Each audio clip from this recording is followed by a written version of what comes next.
ఒక విశ్వాసి పాపము చేయకుండా పరిశుద్ధంగా బ్రతికాడంటే ఇద్దరు వ్యక్తుల యొక్క సమిష్టి కృషి ఉంది, ప్రయాస ఉంది. దేవుడు కష్టపడతాడు, మనం కూడా కష్టపడాలి. దేవుడు మన గురించి పట్టించుకుంటాడు, మనం కూడా పట్టించుకోవాలి. దేవునికి అప్పగించుకున్నాం అనుకోండి, ప్రభువా నీవే నన్ను కాపాడు అని ప్రార్థన చేసి, ఆయన దేవుడు కదా ఎలాగన్నా కాపాడుతాడు అని మనం లోక స్నేహాలలో, పాప కార్యాలలో, చెడ్డ స్నేహాల్లో జీవిస్తూ ఉంటే దేవుడు ఎంతసేపు కాపాడుతాడు? ప్రభువా నీవే నన్ను కాపాడుము అని బావిలో దూకితే ఇంకా కాపాడేది ఏమిది? నువ్వు బావికి దూరంగా ఉండాల.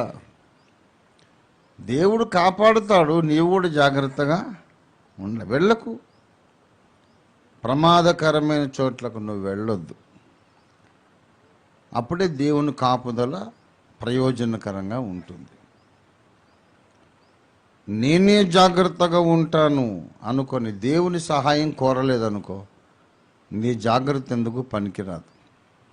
ఎంతసేపు జాగ్రత్తగా ఉంటావు? నువ్వు ఒక మనిషివి, ఏదో ఒక వీక్ మూమెంట్ వస్తుంది, బలహీన గడి వస్తుంది, అంతసేపు లేని శోధన సడన్గా బలంగా వచ్చేస్తుంది, నువ్వు పడిపోతావు.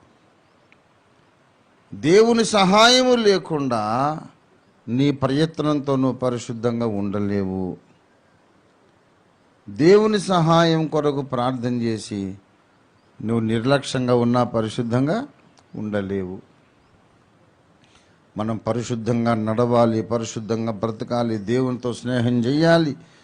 దేవునితో నడవాలంటే రెండు వైపులా జోక్యం ఉండాలి. దేవుడు తన పని చేయాలి, మనము మన పని చేయాలి. ఈ రెండు వైపులా మనం జాగ్రత్త పడి దేవుణ్ణి ఆహ్వానించి ఆయనకు అప్పగించుకొని మనము కూడా మనవంతు కృషి చేస్తే తప్పక మనల్ని పాపమునకు దూరంగా పరిశుద్ధంగా దేవుడు బ్రతికిస్తాడు. ఇది 100% ఖాయం. ఇది నువ్వు జాగ్రత్త పడ్డావు, దేవుడు నిన్ను కట్టేసి పెట్టాడు. నువ్వు తప్పెలా చేస్తావు చెప్పు? ఎలా చేస్తావు?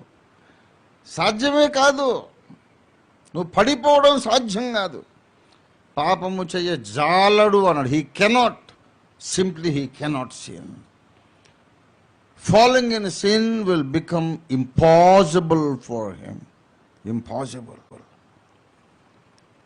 అంచుదాకా పోతాడు కానీ పాపం చేయడు.